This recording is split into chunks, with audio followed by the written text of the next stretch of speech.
Scientific computing using Python में आप सबका स्वागत है। आज हम एक नया टॉपिक जो है वो शुरू करने वाले हैं। उसका नाम है numerical solution for ordinary differential equation या फिर numerical solution for initial value problem. So आइए स्टार्ट करते हैं। तो अभी तक हमने जो न्यूमेरिकल डिफरेंशिएशन, न्यूमेरिकल इंटीग्रेशन किया है, तो आज का जो टॉपिक है वो अब हमें करना है कि जो ऑर्डिनरी डिफरेंशियल इक्वेशंस हैं उसको हम कैसे सोल्व कर सकते हैं न्यूमेरिकली। तो हमें इस केस में क्या करना है, तो सबसे पहले तो मैं जस्ट बता देता हूँ कि फर्स्ट ऑर्डर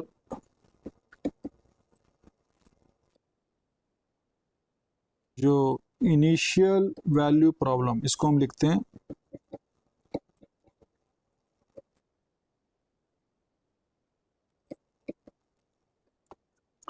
वो क्या होती है, वो होती है dy by D X is equal to, general form में उसको ऐसे लिख सकते हैं,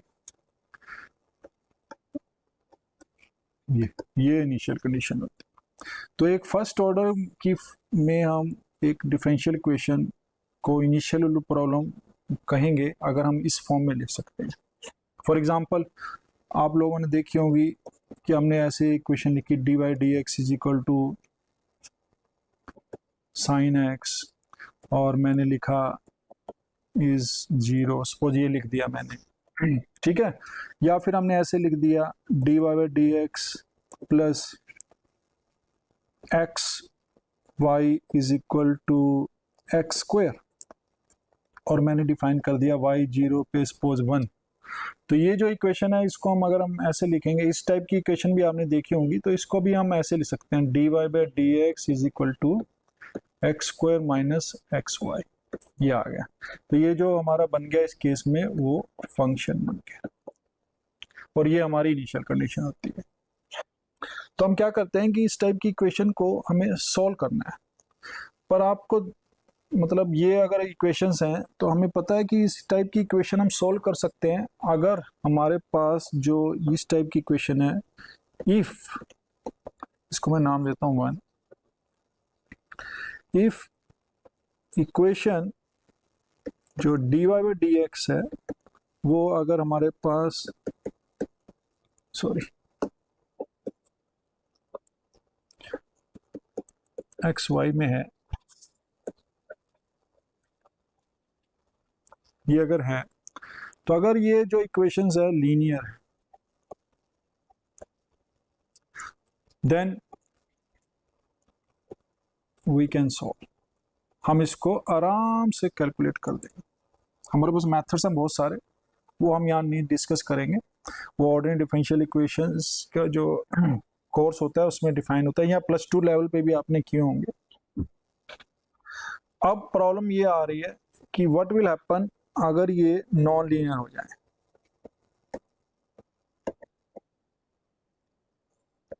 नॉन लीनियर का क्या मतलब हुआ, अगर हमारे पास इस टाइप की इक्वेशन आ जाए D over D X is equal to, suppose मेरे पास आ जाए X square plus Y square, Y zero पे वन ले लिया। अब जो ये इक्वेशन है ये नॉन लीनियर इक्वेशन होगी। क्यों? क्योंकि यहाँ जो डिपेंडेंट वेरिएबल वाई उसका स्क्वायर आ गया। ठीक है, तो इस टाइप की इक्वेशन जो है वो हमें पता नहीं है कि कैसे सॉल्व करनी है। या हमारे पास इस टाइप की इक्वेशन आ गई D Y by D X is equal to sine Y. तो ये साइन वाई जो आ गया, तो हमें पता है कि ये जो फंक्शन होता है ये नॉन लीनियर फंक्शन होता है, और ये डिपेंडेंट वेरिएबल जो वाई है इसकी फॉर्म में आ गया, तो ये भी नॉन लीनियर इक्वेशन होगी। अब इसका भी नहीं पता हमें इसको कैसे सॉल्व करना है। अब हमारे पास ये तो फर्स्ट ऑर्डर की थी, सेकेंड ऑर्डर की अगर हम लिखें, सेकेंड ऑर्डर में क्या होता है D square Y by D X square plus A X लिख रहा हूं मैं ए एक्स, चलो अभी ए एक्स की जगह चलो अभी लीनियर ही लिख रहा हूँ, तो मैं डी वाई डी एक्स लिख दिया plus B X Y is equal to F X, और यहाँ पर हमने इनिशियल कंडीशन लगा दी वाई जीरो पे मैंने सपोज ले लिया वाई जीरो, और वाई डैश एट जीरो पे वाई डैश जीरो, इसको ऐसे डिफाइन कर दिया। तो ये जो है लीनियर है ये, but second order initial value problem है, इसको हम कहेंगे इनिशियल वैल्यू प्रॉब्लम, जिसका ऑर्डर है सेकेंड। ठीक है, तो अब second order initial value problem है, तो इसको हम क्या कर सकते हैं, कोई भी किसी भी ऑर्डर की इनिशियल वैल्यू प्रॉब्लम है उसको हम as a system of first order जो इनिशियल वैल्यू प्रॉब्लम है उसमें कन्वर्ट कर सकते हैं हमेशा।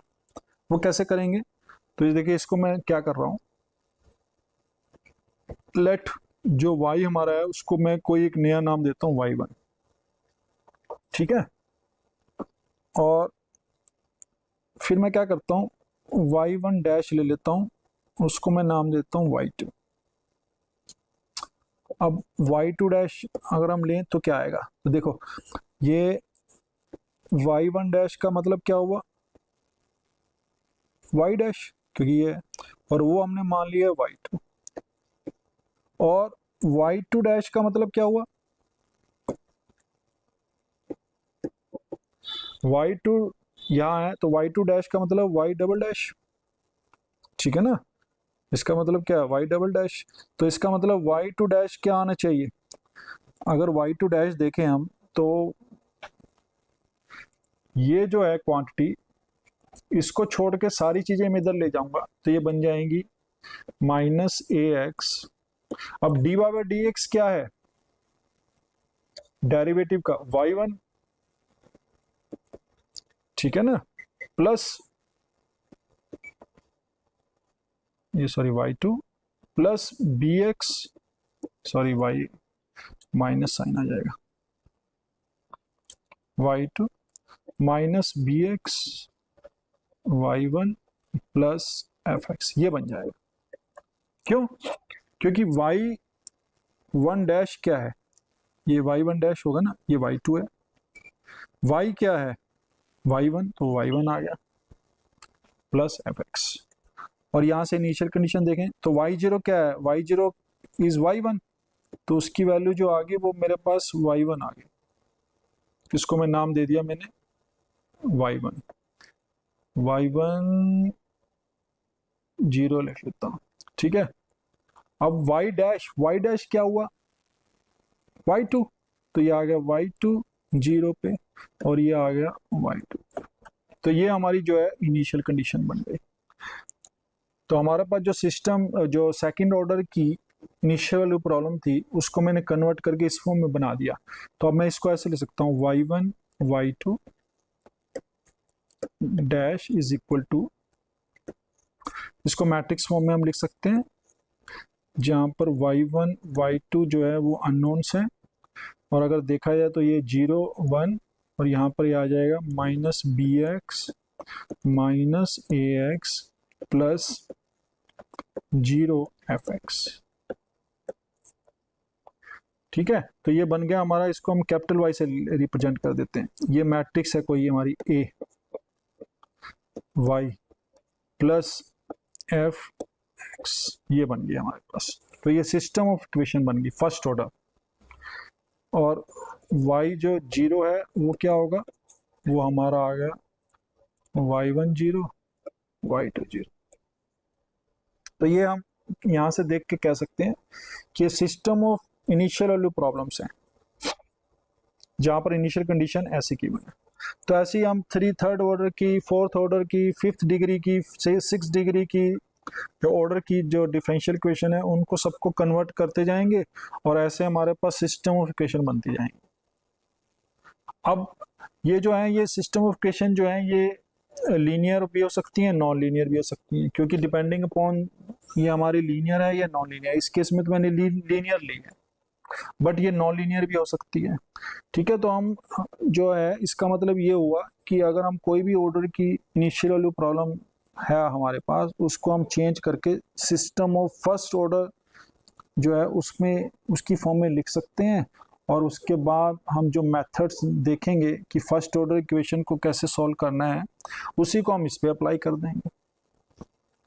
ठीक है, तो अब हम जो है इसका मतलब क्या है कि अब हम हमारा जो मेन पर्पस होगा वो ये होगा कि हाउ टू सॉल्व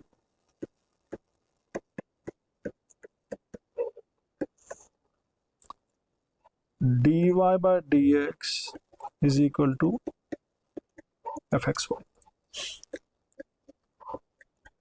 ये इसको सॉल्व करना। अगर मैं इसको सॉल्व कर देता हूं तो ये भी सॉल्व हो जाएंगे। ठीक है, तो इस वे से तो हमारा जो मेन पर्पस होगा इस कोर्स, इस जो टॉपिक्स में, वो होगा कि इसको कैसे सॉल्व किया जाए। तो अगर लीनियर है तब तो ठीक है, बहुत मतलब हम उसको सॉल्व कर सकते हैं। बट अगर ये नॉन लीनियर नहीं, नॉन लीनियर है, तो हम हो सकता है कि हम सॉल्व कर पाएँ, सॉल्व ना कर पाएँ। तो हमें कुछ ऐसे मेथड्स निकालने हैं जिसकी बेस पे हम इसको सॉल्व कर पाएँ। तो एक जो मेथड्स जो हमने ऑलरेडी, हमें पता है कि हम इसको एक सक्सेसिव अप्रोक्सीमेशन के हिसाब से कर सकते हैं। तो पहला जो एक मेथड होता है, वो जो मेथड है उसको हम कहते हैं मेथड ऑफ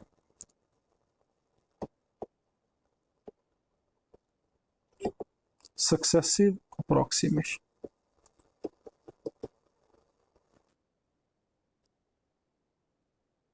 और इसको हम नाम देते हैं पिकार्ड्स मेथड। तो इसका जो सोल्यूशन होगा, कोई भी हमारे पास नॉन लीनियर इक्वेशन है सपोज, उसका कोई भी सोल्यूशन होगा, तो सोल्यूशन जो होगा फंक्शन होगा बेसिकली। तो इसका सोल्यूशन क्या है, वाई एक्स है, और वाई एक्स एक फंक्शन है जो डिफरेंशिएबल भी है। ठीक है ना। तो और हम इसमें एग्जिस्टेंस और जो यूनिकनेस होती है वो हम डिस्कस नहीं करेंगे, तो हम मान के चल रहे हैं कि सोल्यूशन जो एग्जिस्ट करता है और यूनिक भी है। तो हमारा जो सोल्यूशन होगा वाई एक्स, वो कोई भी फंक्शन हो सकता है। तो हमें ये भी पता है कि जो फंक्शन है वाई एक्स है, उसको हम एज ए पॉलिनोमियल की फॉर्म में भी लिख सकते हैं, विद द हेल्प ऑफ जो हम पावर सीरीज सॉल्यूशंस करते हैं उसकी हेल्प से हम इसको एक पॉलिनोमियल की फॉर्म में भी लिख सकते हैं। ठीक है। तो हमारा जो मेन पर्पस इसमें क्या है, मेथड ऑफ सक्सेसिव अप्रोक्सीमेशन, कि हम जो सोल्यूशन है वाई एक्स, इसको हम अप्रोक्सीमेट करेंगे और हर एक सक्सेसिव अप्रोक्सीमेशन से हम उसको जो इम्प्रूव करते जाएंगे। ठीक है। तो जो मेथड्स है ये इसको जो नाम देते हैं हम, वो कहते हैं पिकार्ड्स मेथड। तो अब पिकार्ड्स मेथड जो है वो हमें मतलब इसको अप्लाई कैसे करना है। तो देखिए, इसको अप्लाई करने के लिए हमारे पास सपोज ये इक्वेशन है 1, तो मैं क्या करता हूँ, इंटीग्रेट।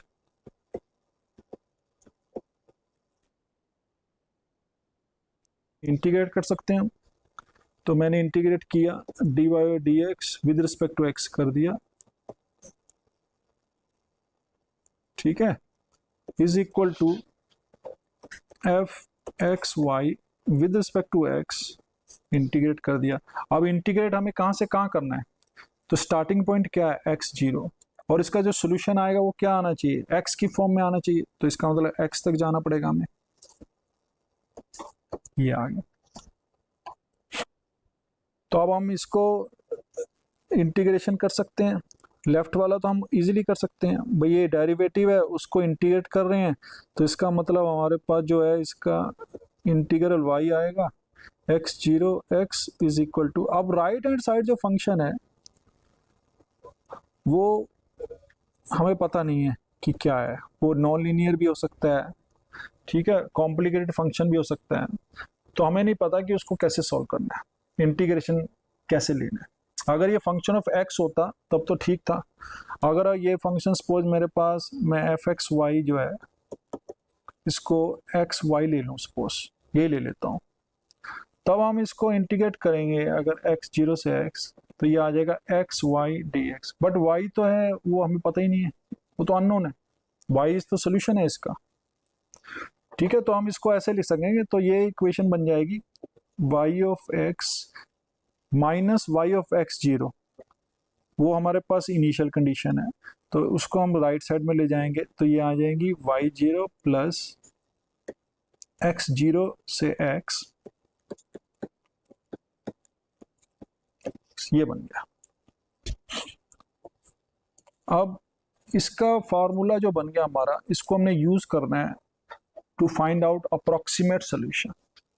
अब कैसे करें इसको, देखिए वाई एक्स का एक अप्रोक्सीमेट सोल्यूशन हमें पता है, वो है वाई जीरो। ठीक है।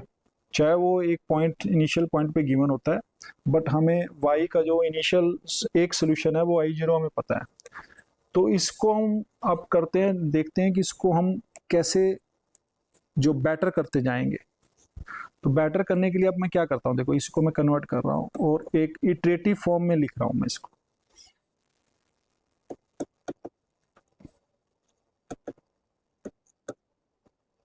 ये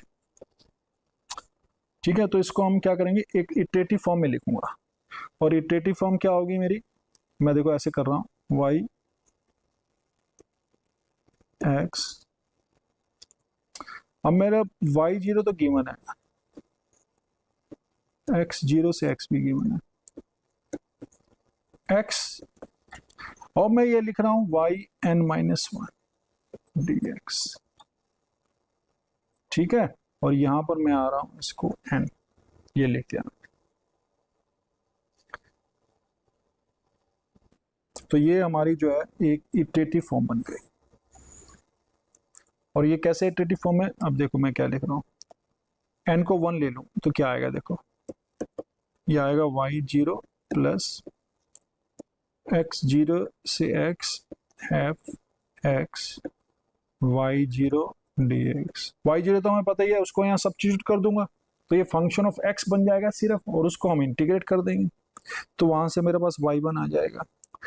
फिर y2 क्या होगा, y0 प्लस x0 से x f x, यहाँ पर y1 आ जाएगा। जो हमारा y1 यहाँ आया था उसको मैं यूज कर रहा हूँ अब नया एक अप्रोक्सीमेशन निकालने के लिए, बेटर अप्रोक्सीमेशन निकालने के लिए, वो y2 आ जाएगा।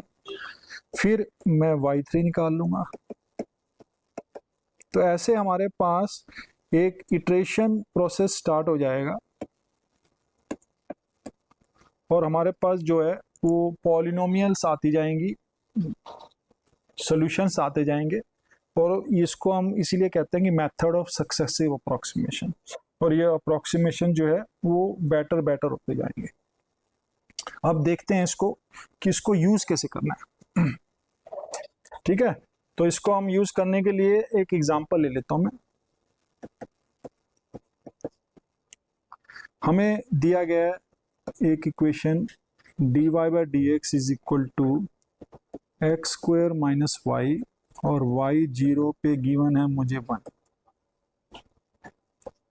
लो ये आ गया। अब देखो इसमें क्या है, हमारे पास एफ एक्स वाई जो है वो एक्स स्क्वायर माइनस वाई है। ठीक है, तो अगर हम इस इक्वेशंस को देखें तो ये जो इक्वेशन है ये लीनियर है बेसिकली, क्योंकि जो डिपेंडेंट वेरिएबल है वाई उसका कोई स्क्वायर नहीं है, क्यूब नहीं है, कुछ नहीं है, लीनियर है। पर हमें कोई मैटर नहीं करता, हम तो इसी मेथड से जो सक्सेसिव अप्रोक्सीमेशन है इसी से सॉल्व करेंगे इसको। और ये हमारी इनिशियल कंडीशन है। तो ये हमारा जो बन गया ये first order initial value problem बन गई। ओके, अब देखो इसको अगर हम सोल्व करना है तो हमारे पास जो y0 है वो ये है। तो हमारे पास जो पिकार्ड्स इटरेशंस हैं वो क्या है, वो बन जाएंगी yn(x) is equal to y0 plus x0 जो है वो 0 है, तो 0 से लेकर x f x yn-1 dx, ये बन जाएंगे। अब मैं सबसे पहले y1 कैलकुलेट करने की कोशिश करता हूँ। y0 क्या है, 1 है, तो 1 प्लस 0 से x, f क्या है, fxy क्या है ये, तो ये इसमें y की वैल्यू y0 पुट करना पड़ेगा, वो कितना है 1। तो अगर देखा जाए तो ये नहीं बन जाएगा एक्स स्क्वायर माइनस 1 dx। अब मैं इसको इंटीग्रेट कर सकता हूँ, वेरी इजीली कर सकता हूँ, क्योंकि जो अननोन था y वो तो यहाँ से गायब हो गया। अब मैंने इसको कैलकुलेट कर लिया तो ये आएगा 1 plus x cube bye 3 minus x, 0 से एक्स, ये आ गया और ये बन गया मेरा 1। ठीक है, तो इसको मैं सीधा लिख देता हूँ minus X plus x cube bye 3, ये बन गया हमारा। तो ये हमारे पास फर्स्ट अप्रोक्सीमेशन आ गया हमारे सोल्यूशन का। अभी हमें पता नहीं है सोल्यूशन क्या है, बट ये फर्स्ट अप्रोक्सीमेशन है उसका। ठीक है, तो ये फर्स्ट अप्रोक्सीमेशन आ गया। अब सेकंड अप्रोक्सीमेशन देंगे, तो सेकंड अप्रोक्सीमेशन जो होगा वो, इसको मैं सब्स्टिट्यूट कर दूंगा तो ये आएगा 1 प्लस 0 से एक्स, एक्स स्क्वायर माइनस, अब y की जगह जो आएगा वो ये आ जाएगा, तो y की जगह जो आ गया ये आ गया 1 minus X plus x cube bye 3 dx, ये आ जाएगा।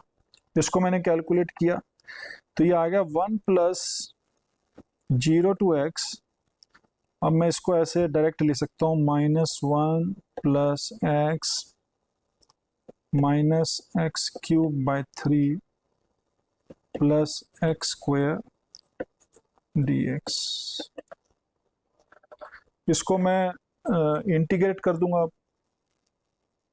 ठीक है, तो इंटीग्रेट करने पे क्या हो जाएगा, ये वैल्यू 1 प्लस, देखो मैं डायरेक्ट लिख रहा हूँ, तो ये बन जाएगी minus X plus X square by 2 minus X की पावर 4 बाय 12 प्लस एक्स की पावर क्यूब बाय 3, ये आ गई। तो इसको मैंने थोड़ा सा 1 से ले लेंगे तो ये आएगा 1 minus X plus X square by 2 plus x cube bye 3 minus X की पावर 4 बाय 12। तो ये क्यूबिक थी और ये फोर्थ पावर तक चली गई। ये हमारे पास एक नया अप्रोक्सीमेशन आ गया। ठीक है, तो अब सक्सेसिव अप्रोक्सीमेशन में हमने देखेंगे, तो ये एरर देखते हैं अब क्या होगा। फर्स्ट अप्रोक्सीमेशन में एरर जो होगी वो क्या होगी, 1 जो हमने निकाला। ठीक है, फर्स्ट अप्रोक्सीमेशन, मैं अप्रोक्सीमेशन को लिखता हूँ, चलो यहाँ पर लिख देता हूँ, ये जो हमने कैलकुलेट किया है,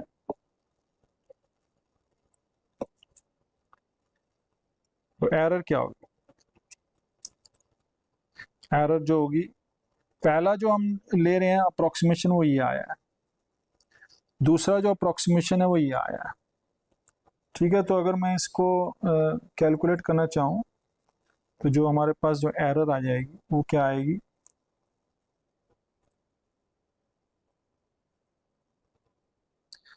y2x माइनस y1x, ये आ जाएगी। तो अगर हम इसको में से माइनस करें तो देखो 1 माइनस एक्स और एक्स क्यूब, तो अगर देखा जाए तो ये आ जाएगा, बचेगा मेरे पास X cube X square by 2 minus X की पावर 4 बाय 12, ये आ जाएगा। तो ये हमारे पास जो एरर है वो यहाँ निकली है। ऐसे ही हम क्या करेंगे, y3 निकालेंगे। अब y3 जो होगी वो क्या होगी, 1 प्लस 0 से एक्स, एक्स स्क्वायर माइनस, अब इसको हम सब्स्टिट्यूट करेंगे तो ये आ जाएगा 1 minus X plus X square by 2 X 3 by 3 minus X 4 by 12 dx। ठीक है ना, ये बन जाएगा। इसको हम कैलकुलेट कर सकते हैं, तो ये आ जाएगा 1 प्लस, अब मैं डायरेक्ट ही कर रहा हूँ, देखो एक्स क्यूब बाय 3 हो जाएगा minus X plus X square by 2 minus X cube by 6 minus X 4 by 12 plus X 5 by 60, ये आ गया। इसको हमने कैलकुलेट किया तो ये आ गया 1 minus X plus X square by 2 minus, अब ये जो एक्स स्क्वायर 2 आ रहा है ना, तो ये एक्स क्यूब और ये एक्स क्यूब, इसको देख लेंगे तो ये आ जाएगा प्लस ही आ जाएगा फिर, तो ये plus x cube by 6 minus X की पावर 4/12 प्लस एक्स की पावर 5/60, ये आ गया हमारे पास। तो ये हमारा y3 आ गया। अब इसमें एरर सेकंड थर्ड इटरेशन में जो एरर है वो कितनी है, y3x माइनस y2x। तो इसमें से ये माइनस कर देंगे, तो देखो 1 minus X plus X square, यहाँ तक तो सेम है, और ये x की पावर 4, तो ये बच जाएगा हमारे पास x³/6 minus sorry plus x5/60, ये आ गया। ठीक है, तो y3 माइनस y2 करेंगे तो हमारे पास ये वैल्यूज आ जाएंगे। तो ऐसे ही हम एरर्स को फाइंड आउट करते रहेंगे और जो हमारा अप्रोक्सीमेशन है वो आता जाएगा। तो अगर हम देखें तो हमारा जो सॉल्यूशंस है अगर हम लिखते जाएं और इसी इक्वेशन को अगर हम डायरेक्ट सोल्व करें, तो अगर देखा जाए तो ये इक्वेशन जो है हमारी क्या थी, dy/dx plus Y is equal to X square और y0 इज 1, ये इक्वेशन है बेसिकली। तो इसको हम बहुत इजीली सॉल्व कर सकते हैं क्योंकि लीनियर थी। इंटीग्रेटिंग फैक्टर ले लेंगे हम, ठीक है ना। तो इंटीग्रेटिंग फैक्टर जो है इसका e की पावर x है, क्योंकि इसका कोफिशिएंट जो है वो 1 है, तो e की पावर x जो है इसका इंटीग्रेटिंग फैक्टर है। तो अगर हम इसको सोल्व करें तो हमारे पास जो सोल्यूशन आ रहा है yx जो आएगा वो आ जाएगा x² minus 2x plus 3 minus 2 e की पावर माइनस x, ये आ जाएगा। तो ये इसका एग्जैक्ट सॉल्यूशन है। और ये जो एग्जैक्ट सॉल्यूशन था और ये इसके अप्रोक्सीमेशन सॉल्यूशन है, y1 y2 y3, तो ये जो सब सॉल्यूशंस आ रहे हैं वो अप्रोक्सीमेट सॉल्यूशन है। ठीक है ना। तो ये जो वैल्यूज हैं ये हमें देखेंगे हम कि जो ये जो पॉलिनोमियल सॉल्यूशन जो आ रहे हैं, जो सक्सेसिव सॉल्यूशन आ रहे हैं, they will converge to this exact solution. Picard's जो है वो ऐसे ही कन्वर्ज करता है। ठीक है, तो ये जो हमने मेथड कर दिया है, ये मेथड एक मतलब theoretical type analytical type method है जो हम सक्सेसिव अप्रोक्सीमेशन की हेल्प से करते रहते हैं। ठीक है, तो ये एक मेथड हो गया। अब हम क्या कर रहे हैं इसमें, देखो कि इसमें हमें जो सॉल्यूशन मिल रहे हैं वो एनालिटिकल सॉल्यूशन है। ठीक है, एक पॉलिनोमियल्स मिल रही हैं हमें इस केस में। बट अब हमारा जो मेन नेक्स्ट काम है वो ये है कि जो हमने पीछे डेरिवेटिव्स जो न्यूमेरिकल डेरिवेटिव लिए थे उसका हम यूज करके इसको कैलकुलेट करना चाहते हैं। तो हमारा जो मेन पर्पस होता है इसमें, तो यहाँ तक तो हमारा हो गया। अब हमारा नेक्स्ट जो है वो है न्यूमेरिकल सॉल्यूशन।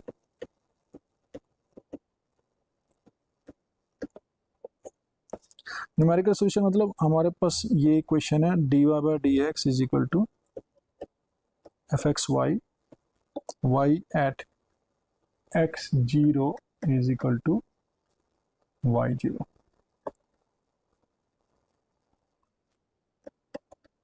ये हमें सॉल्व करना है। अब देखिए, अगर आप सॉल्यूशंस को देखें तो ये डिफरेंशियल इक्वेशन है, इसका सॉल्यूशन जो है x0 से स्टार्ट होता है। सपोज x0 यहाँ पर कहीं पर x0 है, वो जीरो भी हो सकती है, वो कुछ भी हो सकता है। अगर टाइम के रिस्पेक्ट में है तो t 0 से आएगा, बट x जो है वो कुछ भी वैल्यू हो सकती है। तो हमारा x0 लिया हमने, इस पे सपोज वैल्यूज गिवन है कोई y0 की, वो यहाँ पर है कोई पॉइंट। उसके बाद जो होता है इसका सोल्यूशन जो है वो कुछ भी हो सकता है। ठीक है, तो x की वैल्यू डिपेंड करती है कि कहाँ तक जा रही है। तो हम क्या करते हैं, जब न्यूमेरिकल सोल्यूशन निकाल रहे हैं हम, तो हम मान के चल रहे हैं कि जो हमारा x है वो बिलोंग कर रहा है x0 से सम वैल्यू b तक। तो हम क्या करते हैं, इसको एक फाइनाइट इंटरवल में कन्वर्ट कर देते हैं पहले तो। ठीक है, तो अब हमने क्या किया, x0 से सॉल्यूशन स्टार्ट होगा और b तक जाएगा। ये हमने डिफाइन कर दिया। हम इन्फिनिटी तक नहीं ले रहे हैं, हम एक किसी फाइनाइट वैल्यू तक जाएंगे। उसके बाद क्या होगा, हमारा जो सॉल्यूशंस है अब हमें कैलकुलेट करना है। अब हमें सॉल्यूशन तो पता नहीं है क्या है, तो न्यूमेरिकली सॉल्यूशन कैलकुलेट करना है। तो न्यूमेरिकल में हम क्या करेंगे, सबसे पहले तो हम x0 से xb तक, x0 से b तक हम इसको पार्टीशन कर देंगे ऐसे। ये x1 बन जाएगा मेरा, ये x2 बन जाएगा, ये x3 बन जाएगा, ये x4 बन जाएगा ऐसे, और लास्ट में जो xn है वो b बन जाएगा। तो हमने क्या किया, इसको इक्वल पार्टीशंस में डिवाइड कर दिया, और जो स्पेसिंग है आपस में वो इक्वली स्पेस्ड है, उसको वैल्यू दे दी हमने h। ठीक है, तो अब ये जो वैल्यूज बन गई हमारे पास x0 less than x1 less than xn, जो ये है इसको अब हम नाम दे देते हैं, इसको हम बोलते हैं मैश पॉइंट्स और ग्रिड पॉइंट्स, जिसको हम नोडल वैल्यूज बोलते थे ना अभी तक न्यूमेरिकल इंटीग्रेशन में, इंटरपोलेशन में, डिफरेंशिएशन में। अब क्योंकि वो डिफरेंशियल इक्वेशन से रिलेटेड हो गई हैं, और जो ये है, ये जो डोमेन है, ये जो इस डिफरेंशियल इक्वेशन की जो डोमेन है, उसको अगर हम पार्टीशन कर रहे हैं तो उसको हम नाम देते हैं मैश पॉइंट्स या फिर ग्रिड पॉइंट्स। तो अब हम क्या करना है, अब हमें हमारा जो मेन पर्पज है, अब हम इसको हर एक स्टेप में कैलकुलेट करेंगे वैल्यू। पर क्या कर रहे हैं, हमें यहाँ पर वैल्यू गिवन है, अब हमें यहाँ पर एक वैल्यू अप्रोक्सीमेट करनी है इसकी हेल्प से। फिर हम यहाँ पर अप्रोक्सीमेट करेंगे वैल्यू इसकी हेल्प से, फिर हम यहाँ पर कैलकुलेट करेंगे, वो कुछ भी वैल्यू हो सकती है, हमें नहीं पता क्या है। तो ऐसे हम क्या करेंगे, हर एक जो मैश पॉइंट है उस पर बढ़ते जाएंगे और कैलकुलेट करते जाएंगे वैल्यूज, और जो उसके बाद जो वैल्यूज है उसको हम आपस में मिला देंगे, तो हमारे पास एक अप्रोक्सीमेट सोल्यूशन बन जाएगा। एग्जैक्ट तो नहीं होगा, वो अप्रोक्सीमेट सोल्यूशन होगा।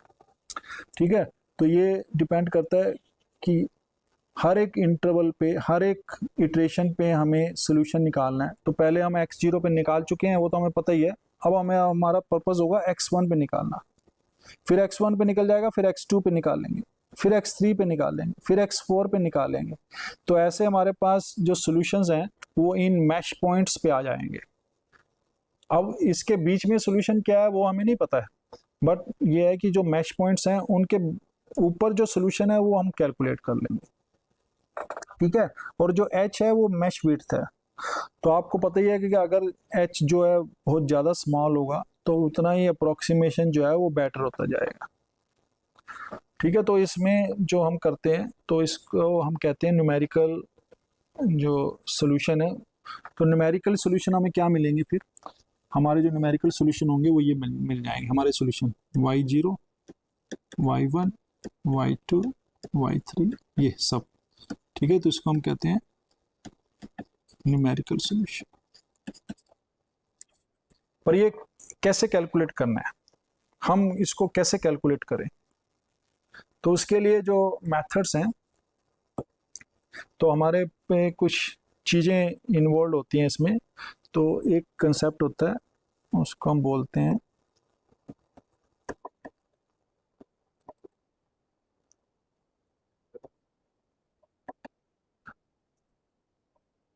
डिस्क्रिटाइजेशन।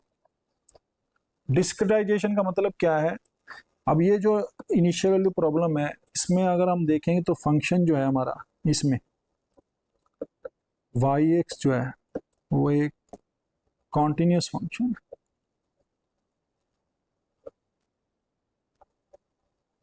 बट जो हमारा यहाँ पर सॉल्यूशन मिल रहा है वो डिस्क्रीट मिल रहा है।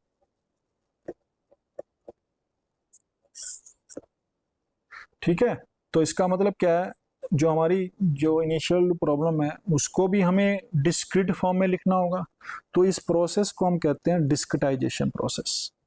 तो डिस्क्रिटाइजेशन में क्या होता है, जो हमारा डेरिवेटिव है dy/dx, ठीक है, इसको हम क्या करेंगे, किसी आयत ग्रिड पॉइंट पे लिखने की कोशिश करेंगे।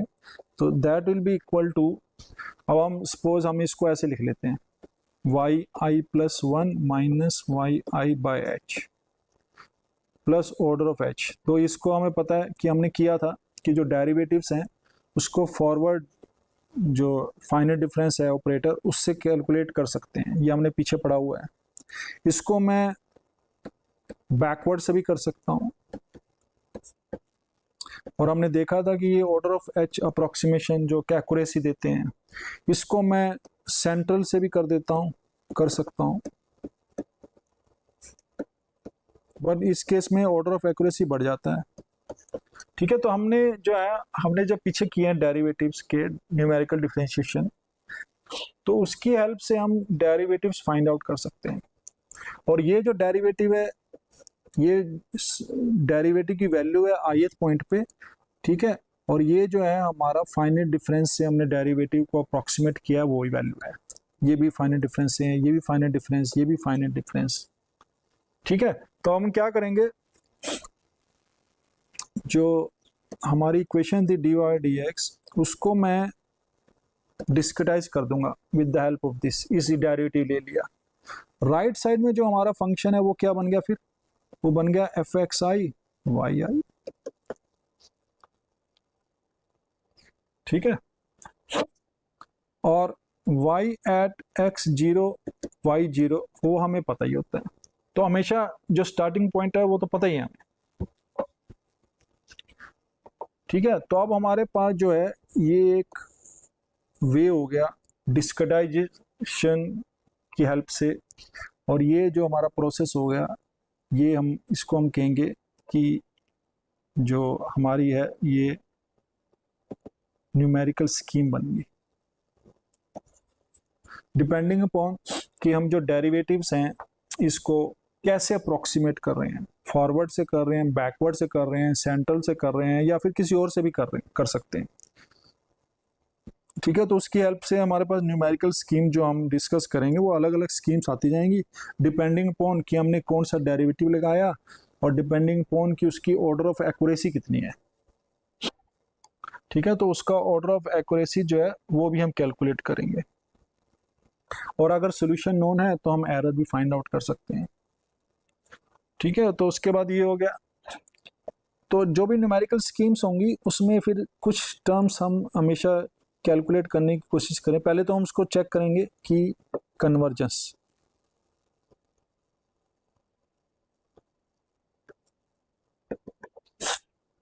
तो कन्वर्जेंस का मतलब क्या है कि जो हमारा डिस्क्रीट सोल्यूशन है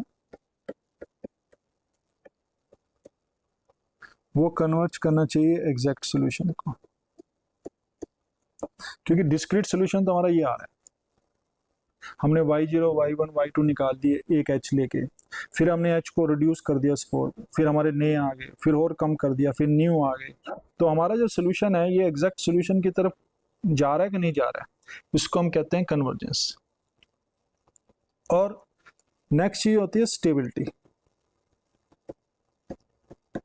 स्टेबिलिटी का मतलब क्या हुआ इसमें, अब देखिए हमने जो सोल्यूशन निकाला, पहले हमने सोल्यूशन निकाला यहाँ इस पॉइंट पे, चलो इस पॉइंट पे तो गिवन था, तो फिर हमने सोल्यूशन निकाला यहाँ पर, ये मतलब ये सोल्यूशन निकाला इस पॉइंट पे x1 पे। अब यहाँ से यहाँ मैंने x1 पे y1 निकाला, तो इसमें कुछ एरर आ गई होगी।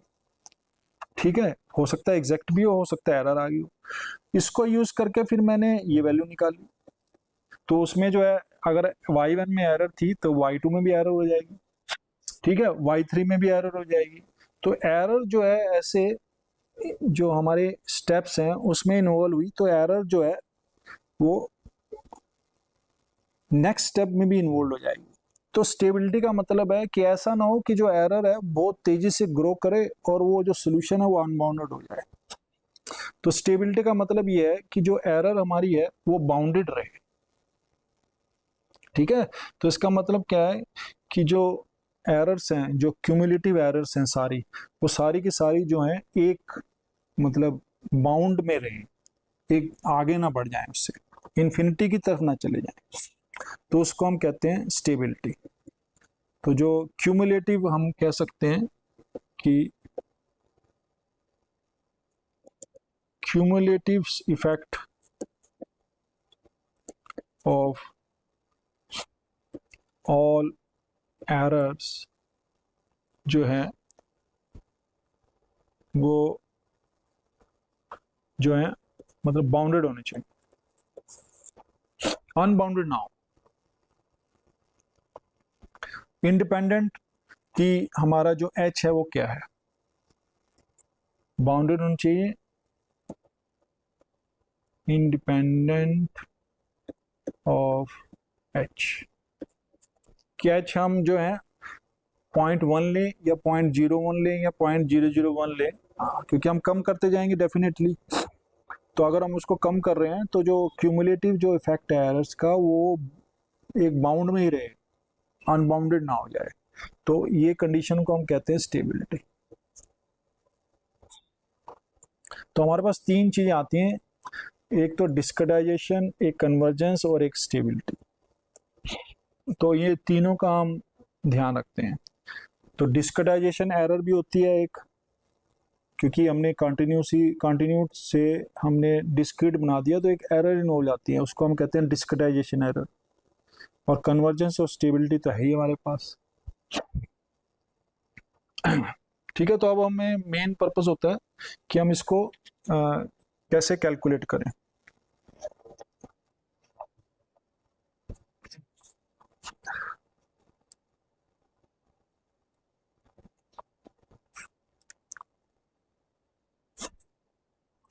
तो अब जो हम सबसे पहला मेथड डिस्कस करेंगे और उस मेथड को कहते हैं ऑयलर मेथड।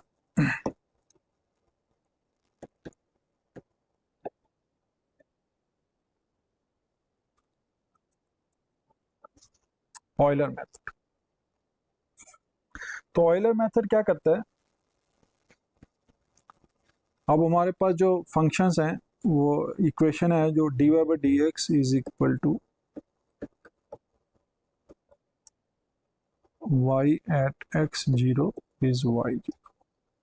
ठीक है, अब हमने इक्वेशन लिया x में, बट कुछ इक्वेशन ऐसे भी होती हैं dy by dt, t की फॉर्म में, टाइम की फॉर्म में, तो उसमें हम जीरो से लेते हैं बेसिकली, क्योंकि टाइम जो है जहां से भी हमने स्टार्ट किया उसको हम जीरो मान लेते हैं। तो ये, और कई जगह ऐसे भी गिवन होंगी dx by dt,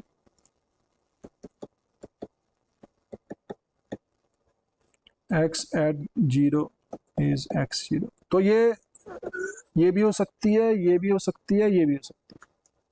कुछ बुक्स में अलग गिवन है, किसी बुक्स में अलग गिवन है, तो डिपेंडिंग अपॉन कि कौन सी नोटेशन हम यूज कर रहे हैं। ठीक है, पर हमारा जो मेन पर्पस है वो सॉल्व करना है इनिशियल वैल्यू प्रॉब्लम के लिए। तो अब देखो, अब इस केस में क्या कर रहे हैं हम, अब सपोज हमारे पास ये कोई सोल्यूशन है, ये वैल्यूज है कोई x0, यहाँ पर हमें वैल्यूज गिवन है। तो अगर हम देखें थोड़ा सा मैथमेटिकली, अगर हम देखें तो हमारे पास ये इक्वेशन है dy by dx is equal to F X Y.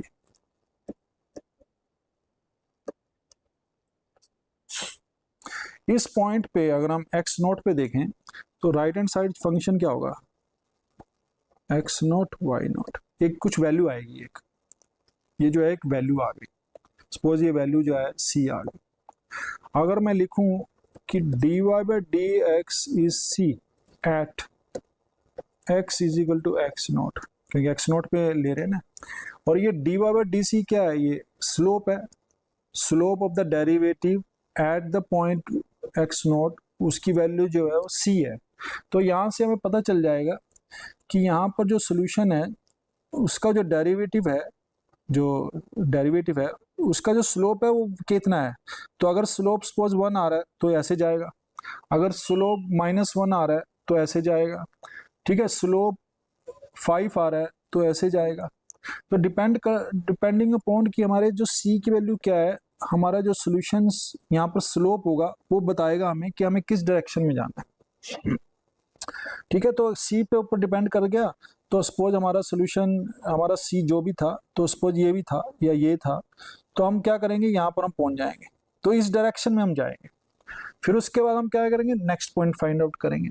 तो अब देखिए हम क्या कर रहे हैं, ऑयलर मेथड में क्या कर रहे हैं,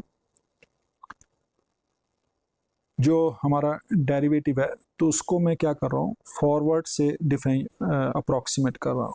तो मैंने dy बाई डी एक्स जो है इसको मैंने लिख दिया Y I plus one minus Y I by H. H जो होगा वो बेसिकली डी एक्स है। तो हमारे पास जो इक्वेशन बन गई वो बन गई Y I plus one minus Y I by H is equal to, right hand side जो है वो तो इन वैल्यू पुट कर दी हमने, ठीक है, और y at X zero Y zero हमें गिवन ही है। तो यहाँ से हमारा पास अगर देखा जाए तो ये वाई आई प्लस वन क्या बन गया, ये बन गया Y I plus H F X I Y आई। तो ये हमारे पास एक स्कीम बन गई और इसको हम कहते हैं ऑयलर मेथड। ठीक है, ऑयलर मेथड है ये। अब ये ऑयलर मेथड जो है, अब देखिए डेरिवेटिव को हमने इससे अप्रोक्सीमेट किया तो हमें पता है ना ये it is of order H. तो ये जो मेथड होगा ये हम कहेंगे कि इसकी ऑर्डर ऑफ एक्यूरेसी एच है। अब देखिए इसमें मैं कैसे कैलकुलेट करूंगा। अब क्या कर रहे हैं हम, यहाँ से अगर देखा जाए तो हमने क्या किया, ये क्या है, ये फंक्शन का जो स्लोप था उसको हमने एक जो कोड है, ठीक है, उस कोड के स्लोप के इक्वल कर दिया, राइट। तो इसका मतलब x0 क्या है और सपोज x1 यहाँ है, तो x1 पे जो भी वैल्यू आ गई, सपोज कोई वैल्यू ये आ गई, तो ये जो वैल्यूज आई ये जो कोड की वैल्यू है, ये जो वैल्यूज है ये, तो अगर देखा जाए तो क्या होगा, अगर मैं i को यहाँ पर 0 पुट कर दूं तो ये आ जाएगा y1 क्या होगा y0 plus H F eight x0 y0। तो यहाँ से क्या आ गया, ये y1 minus Y naught by H is equal to F X naught Y naught. तो F X naught Y naught पे जो वैल्यूज आएगी उसको हमने उसी डायरेक्शन में जाएंगे और यहाँ पर पहुंच गए और इसको हम वैल्यू दे देंगे, नाम दे देंगे, अगर ये है तो इसको हम दे देंगे y1। तो ये था हमारा y0, ठीक है। तो अगर हम देखें तो टेंजेंट बन गया ना हमारे पास, एक राइट एंगल ट्रायंगल बन गई, और इसमें अगर ये स्लोप देखेंगे तो this minus this by H, तो ये बन जाएगा और वो इक्वल टू दिस है। तो ये हमारे पास डिपेंड करता है कि स्लोप जो है इनिशियली हम किस डायरेक्शन में जा रहे हैं, तो हमारे पास सोल्यूशन का एक नेक्स्ट पॉइंट मिल जाएगा। अब y2 कैलकुलेट करेंगे, वो क्या होगा y1 plus H F O X naught O sorry x1 y1। तो ये क्या बन गया हमारे पास y2 minus y1 by H F at x1 y1। अब जो हमारे पास वैल्यूज आई x1 y1 की वैल्यू जो आई, ये इसको अब हम फंक्शन में सब्स्टिट्यूट करेंगे। तो अब वहां से पुट करके हमें पता चलेगा कि स्लोप हमें किस डायरेक्शन में जाना है। तो सपोज यहाँ पर वैल्यू जो आई ये इस डायरेक्शन में जा रही है या थोड़ा ऊपर जा रही है, तो हम क्या करेंगे, ऐसे चलेंगे तो यहाँ तक गए। ये हमारा जो हुआ सपोज x2 है, तो यहाँ पर क्या आ गई y2 की वैल्यू फाइंड आउट हो गई हमारे पास, ठीक है, क्यों, क्योंकि एक राइट एंगल ट्रायंगल यहाँ बन जाएगा। तो y2 minus Y one by H, तो ये आ गया स्लोप, और उस स्लोप जो है इसके इक्वल कर दिया हमने, ठीक है। तो हर एक जो इटरेशन है उस पे जो है हम फंक्शन जो हमें गिवन है उसकी वैल्यूज भी यूज कर रहे हैं, और जो हमारा डेरिवेटिव है उसको हम एक जो हमारे पास मीन वैल्यू थ्योरम है बेसिकली, या अप्रोक्सीमेट कर रहे हैं हम डेरिवेटिव को with the help of A code जो हमारे पास जो सीकेंड है बेसिकली उसकी वैल्यू से, ठीक है। तो हमारे पास ऐसे हम फॉरवर्ड के हिसाब से हम करते जा रहे हैं और हमारा जो है सोल्यूशन मिलता जाएगा। तो हम ऐसे चलते जाएंगे और हमारे पास जो सोल्यूशंस हैं वो आते रहेंगे। तो हम हम इसकी हेल्प से हम इसको कैलकुलेट कर लेंगे। और ये देखिए हम इसको क्या कर रहे हैं, इसमें अगर हम ये कोड देखें तो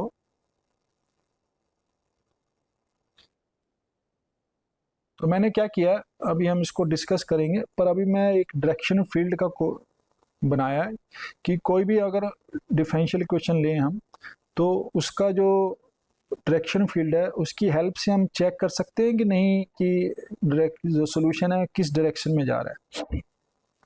तो सपोज मैंने यहाँ पर इक्वेशन ली है dy by D X is equal to X square plus Y square minus 1। ठीक है, तो हमने ये जो है डिफरेंशियल इक्वेशन ली और इसका मैंने डायरेक्शन फील्ड कैलकुलेट करने की कोशिश की, तो इसको हमने प्लॉट किया तो ये आ गया, ये देखिए डायरेक्शन फील्ड आ गया x square plus Y square minus 1। तो यहाँ से हमें पता चल जाएगा कि हमारा जो इनिशियल पॉइंट है वो कहाँ है। सपोज यहाँ पर इनिशियल पॉइंट हमारा, ओहो अच्छा ये इस पे नहीं चलेगा वो,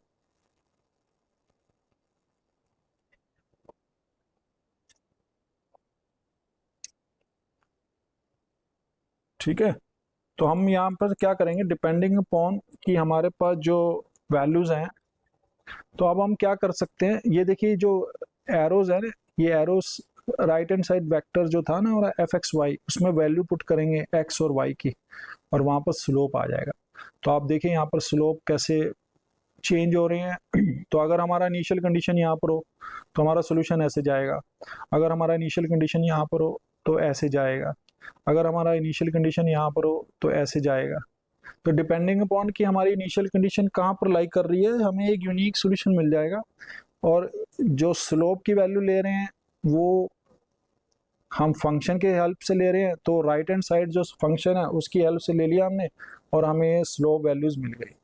तो इसके हिसाब से हमें अप्रॉक्सीमेट कर लेते हैं, तो हमें एक बिहेवियर मिल जाएगा यहाँ से डायरेक्शन फील्ड से कि जो सोल्यूशन होगा इस डिफरेंशियल इक्वेशन का वो कैसा बिहेव करेगा।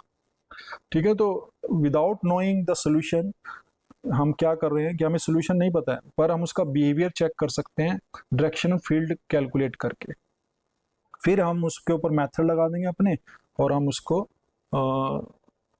सॉल्व कर लेंगे।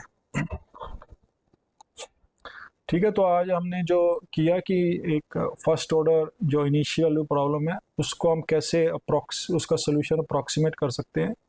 तो हमने पहले पिकार्ड्स मेथड से किया और उसके बाद हमने फिर ऑयलर मेथड जो है वो जस्ट स्टार्ट किया और डायरेक्शन फील्ड की जो है उससे पता चल गया कि जो सोल्यूशन है वो कैसे बिहेव करेगा। तो आई होप कि आपको ये जो लेक्चर है वो समझ आया होगा और इस जो लेक्चर है उसको देखने के लिए धन्यवाद। नमस्कार।